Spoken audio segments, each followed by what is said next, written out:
بسم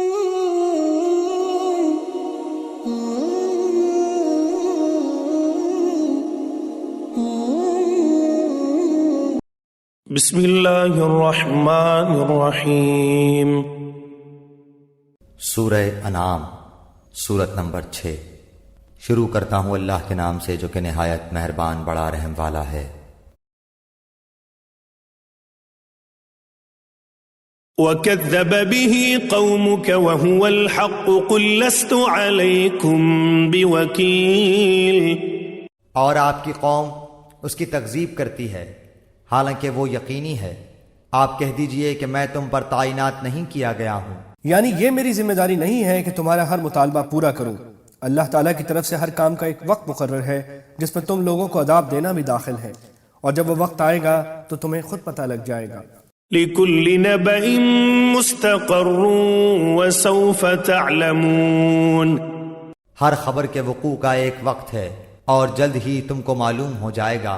وَإِذَا رَأَيْتَ الَّذِينَ يَخُوضُونَ فِي آيَاتِنَا فَأَعْرِضْ عَنْهُمْ حَتَّى يَخُوضُوا فِي حَدِيثٍ غَيْرِهِ وَإِمَّا يُنْسِيَنَّكَ الشَّيْطَانُ فَلَا تَقْعُدْ بَعْدَ الذِّكْرَى مَعَ الْقَوْمِ الظَّالِمِينَ۔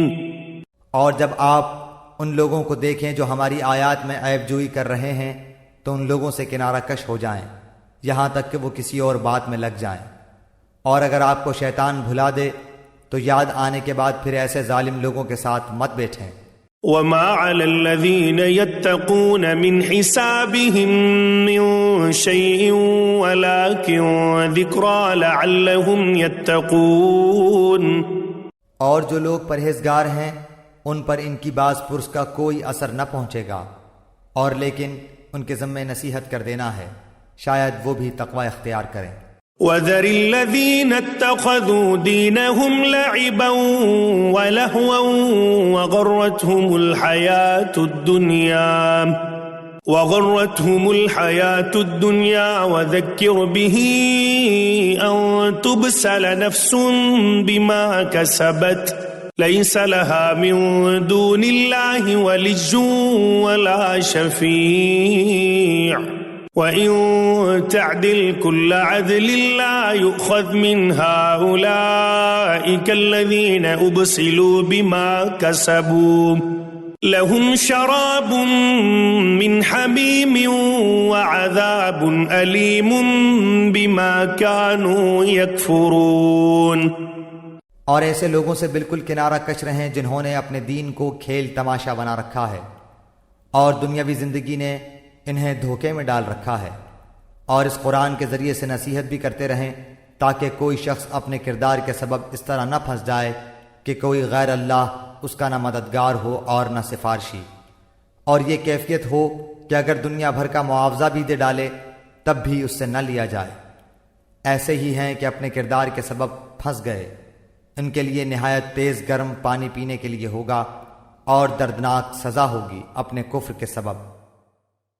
اس کا مطلب یہ بھی ہو سکتا ہے کہ جس دین کو انہیں اپنانا چاہیے تھا یعنی اسلام، اس کو قبول کرنے کے بجائے وہ اس کا مذاق بناتے ہیں، اور مطلب یہ بھی ممکن ہے کہ جو دین انہوں نے اختیار کر رکھا ہے وہ کھیل تماشے جیسی بے بنیاد رسموں پر مشتمل ہے، اور دونوں صورتوں میں ان لوگوں کو چھوڑنے کا جو حکم دیا گیا ہے اس کا مطلب وہی ہے کہ ان کی اس قسم کی گفتگو میں ان کے ساتھ مت بیٹھو جس میں وہ اللہ کی آیات کو استہزاء کا نشانہ بناتے ہوں۔ قُلْ أَنَدْعُو مِن دُونِ اللَّهِ مَا لَا يَنفَعُنَا وَلَا يَضُرُّنَا وَنُرَدُّ عَلَىٰ أَعْقَابِنَا بَعْدَ إِذْ هَدَانَا اللَّهُ كَالَّذِي اسْتَهْوَتْهُ الشَّيَاطِينُ فِي الْأَرْضِ حَيْرَانَ لَهُ أَصْحَابٌ يَدْعُونَهُ إِلَى الْهُدَى ائْتِنَا قُلْ إِنَّ هُدَى اللَّهِ هُوَ الْهُدَى وَأُمِرْنَا لِنُسْلِمَ لِرَبِّ الْعَالَمِينَ۔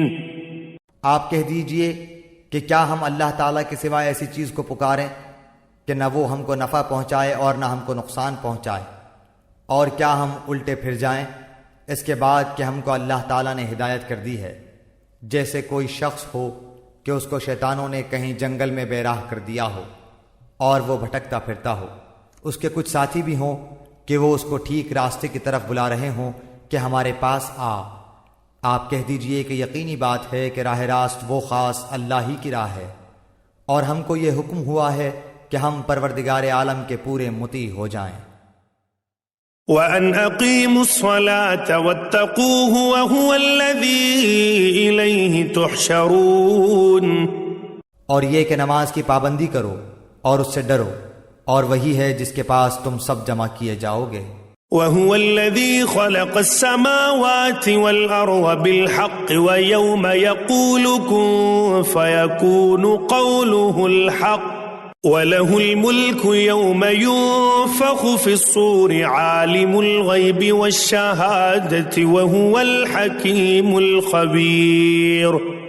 اور وہی ہے جس نے آسمانوں اور زمین کو برحق پیدا کیا، اور جس وقت اللہ تعالیٰ اتنا کہہ دے گا تو ہو جا، بس وہ ہو پڑے گا۔ اس کا کہنا حق اور با اثر ہے، اور ساری حکومت خاص اسی کی ہوگی۔ جبکہ سور میں پھونک ماری جائے گی، وہ جاننے والا ہے پوشیدہ چیزوں کا اور ظاہر چیزوں کا، اور وہی ہے بڑی حکمت والا، پوری خبر رکھنے والا۔ یعنی اللہ تعالیٰ نے اس کائنات کو ایک برحق مقصد سے پیدا کیا ہے، اور وہ مقصد یہ ہے کہ جو لوگ یہاں اچھے کام کریں انہیں انعام سے نوازا جائے، اور جو لوگ بدکار اور ظالم ہوں انہیں سزا دی جائے۔ یہ مقصد اسی وقت حاصل ہو سکتا ہے جب دنیاوی زندگی کے بعد ایک اور زندگی ہو جس میں جزا اور سزا کا یہ مقصد پورا ہو۔ اور آگے یہ بیان فرمایا ہے کہ اس مقصد کے لیے قیامت میں لوگوں کو دوبارہ زندگی دینا اللہ تعالیٰ کے لیے کچھ مشکل نہیں۔ جب وہ چاہے گا تو قیامت کو وجود میں آنے کا حکم دے گا اور وہ وجود میں آ جائے گی، اور چونکہ وہ غائب و حاضر ہر چیز کو پوری طرح جانتا ہے، اس لیے لوگوں کو مرنے کے بعد بھی اکٹھا کرنا اس کے لیے کوئی مشکل نہیں ہے۔ البتہ چونکہ وہ حکمت والا ہے، اس لیے وہ اسی وقت قیامت قائم فرمائے گا جب اس کی حکمت کا تقاضا ہوگا۔ اگرچہ دنیا میں بھی حقیقی بادشاہی اللہ تعالیٰ ہی کی ہے، لیکن یہاں ظاہری طور پر بہت سے حکمران مختلف ملکوں پر حکومت کرتے ہیں، لیکن سور پھونکے جانے کے بعد یہ ظاہری حکومتیں بھی ختم ہو جائیں گی، اور ظاہری اور باطنی ہر اعتبار سے بادشاہی صرف اللہ تعالیٰ ہی کی ہوگی۔ وَإِذْ قَالَ إِبْرَاهِيمُ لِأَبِيهِ آزَرَ أَتَتَّخِذُ أَصْنَامًا آلِهَةً إِنِّي أَرَاكَ وَقَوْمَكَ فِي ضَلَالٍ مُبِينٍ۔ اور وہ وقت بھی یاد کرنے کے قابل ہے جب ابراہیم علیہ السلام نے اپنے باپ آزر سے فرمایا کہ کیا تو بتوں کو معبود قرار دیتا ہے؟ بے شک میں تجھ کو اور تیری ساری قوم کو صریح گمراہی میں دیکھتا ہوں۔ وَكَذَلِكَ نُرِي إِبْرَاهِيمَ مَلَكُوتَ السَّمَاوَاتِ وَالْأَرْضِ وَلِيَكُونَ مِنَ الْمُوقِنِينَ۔ اور ہم نے ایسے ہی طور پر ابراہیم علیہ السلام کو آسمانوں اور زمین کی مخلوقات دکھلائیں، اور تاکہ کامل یقین کرنے والوں سے ہو جائیں۔ فَلَمَّا جَنَّ عَلَيْهِ اللَّيْلُ رَأَىٰ كَوْكَبًا قَالَ هَٰذَا رَبِّي فَلَمَّا أَفَلَ قَالَ لَا أُحِبُّ الْآفِلِينَ۔ پھر جب رات کی تاریکی ان پر چھا گئی تو انہوں نے ایک ستارہ دیکھا، آپ نے فرمایا کہ یہ میرا رب ہے، مگر جب وہ غروب ہو گیا تو آپ نے فرمایا کہ میں غروب ہو جانے والوں سے محبت نہیں رکھتا۔ حضرت ابراہیم علیہ السلام عراق کے جس علاقے نینوا میں پیدا ہوئے تھے، وہاں کے لوگ بتوں اور ستاروں کو خدا مان کر ان کی عبادت کرتے تھے۔ ان کا باپ آزر بھی نہ صرف اسی عقیدے کا تھا بلکہ خود بت تراشا کرتا تھا۔ حضرت ابراہیم علیہ السلام شروع ہی سے توحید پر ایمان رکھتے تھے اور شرک سے بیزار تھے، لیکن انہوں نے اپنی قوم کو غور و فکر کی دعوت دینے کے لیے یہ لطیف طریقہ اختیار فرمایا کہ چاند ستاروں اور سورج کو دیکھ کر پہلے اپنے قوم کی زبان میں بات کی۔ مقصد یہ تھا کہ یہ ستارہ تمہارے خیال میں میرا پروردگار ہے، آؤ دیکھتے ہیں کہ یہ بات تسلیم کرنے کے قابل ہے یا نہیں۔ چنانچہ جب ستارہ بھی ڈوبا اور چاند بھی اور آخر میں سورج بھی، تو ہر موقع پر انہوں نے اپنی قوم کو یاد دلایا کہ یہ تو ناپائیدار اور تغیر پذیر چیزیں ہیں۔ جو چیز خود ناپائیدار ہو، اس پر تغیرات طاری ہوتے رہتے ہوں، اس کے بارے میں یہ عقیدہ رکھنا کہ وہ پوری کائنات کی پرورش کر رہی ہے، کیسی غیر معقول بات ہے۔ لہٰذا انہوں نے چاند ستاروں یا سورج کو جو یہ کہا تھا کہ یہ میرا رب ہے، وہ اپنے عقیدے کے مطابق نہیں بلکہ اپنی قوم کے عقیدے کی لغویت ظاہر کرنے کے لیے فرمایا تھا۔ فلما رأى القمر بازغا قال هذا ربي فلما أفل قال لئن لم يهدني ربي لأكونن من القوم الضالين۔ پھر جب چاند کو دیکھا چمکتا ہوا تو فرمایا کہ یہ میرا رب ہے، لیکن جب وہ غروب ہو گیا تو آپ نے فرمایا کہ اگر مجھ کو میرے رب نے ہدایت نہ کی تو میں گمراہ لوگوں میں شامل ہو جاؤں گا۔ فلما رأى الشمس بازغة قال هذا ربي هذا أكبر فلما أفلت قال يا قوم إني بريء مما تشركون۔ پھر جب آفتاب کو دیکھا چمکتا ہوا تو فرمایا کہ یہ میرا رب ہے، یہ تو سب سے بڑا ہے۔ پھر جب وہ بھی غروب ہو گیا تو آپ نے فرمایا بے شک میں تمہارے شرک سے بیزار ہوں۔ انی وجہت وجہی للذی فطر السماوات والارض حنیفا وما انا من المشرکین۔ میں اپنا رخ اس کی طرف کرتا ہوں جس نے آسمانوں اور زمین کو پیدا کیا یکسو ہو کر، اور میں شرک کرنے والوں میں سے نہیں ہوں۔ وحاجه قومه قال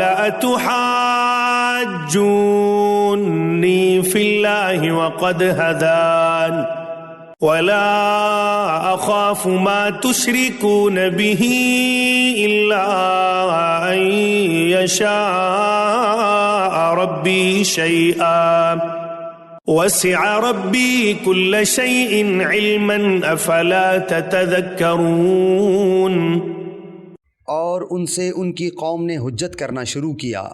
آپ نے فرمایا کیا تم اللہ کے معاملے میں مجھ سے حجت کرتے ہو، حالانکہ اس نے مجھے طریقہ بتلا دیا ہے، اور میں ان چیزوں سے جن کو تم اللہ تعالیٰ کے ساتھ شریک بناتے ہو نہیں ڈرتا۔ ہاں اگر میرا پروردگار ہی کوئی امر چاہے، میرا پروردگار ہر چیز کو اپنے علم میں گھیرے ہوئے ہے، کیا تم پھر بھی خیال نہیں کرتے؟ سیاق و سباق سے معلوم ہوتا ہے کہ حضرت ابراہیم علیہ السلام سے حجت کرتے ہوئے ان کی قوم نے دو باتیں کہیں۔ ایک یہ کہ ہم برسوں سے اپنے باپ داداؤں کو ان بتوں اور ستاروں کی پوجا کرتے دیکھ رہے ہیں، ان سب کو گمراہ سمجھنا ہمارے بس سے باہر ہے۔ حضرت ابراہیم علیہ السلام نے اس کا جواب پہلے جملے میں یہ دیا ہے کہ ان باپ داداؤں کے پاس اللہ تعالیٰ کی طرف سے کوئی وحی نہیں آئی تھی، اور مذکورہ بالا عقلی دلائل کے علاوہ میرے پاس اللہ تعالیٰ کی طرف سے وحی بھی آئی ہے، لہٰذا اللہ کی دی ہوئی ہدایت کے بعد میں شرک کو کیسے درست تسلیم کر سکتا ہوں؟ دوسری بات ان کی قوم نے یہ کہی ہوگی کہ اگر تم نے ہمارے بتوں اور ستاروں کی خدائی سے انکار کیا تو وہ تمہیں تباہ کر ڈالیں گے۔ اس کے جواب میں انہوں نے فرمایا کہ میں ان بے بنیاد دیوتاؤں سے نہیں ڈرتا، بلکہ ڈرنا تمہیں چاہیے کہ تم اللہ تعالیٰ کے ساتھ بے بنیاد دیوتاؤں کو اس کی خدائی میں شریک مان رہے ہو۔ نقصان اگر پہنچا سکتا ہے تو وہ صرف اللہ تعالیٰ ہے، کوئی اور نہیں، اور جو لوگ اس کی توحید پر ایمان لاتے ہیں انہیں اللہ تعالیٰ نے امن اور چین عطا فرمایا ہے۔ قلب بالحق تعلق وبغير تعلق يبكي يسأل حالكه فأتاه الوحي فأشرك اقرأ اقرأ يا محمد السلام عليك يا رسول الله السلام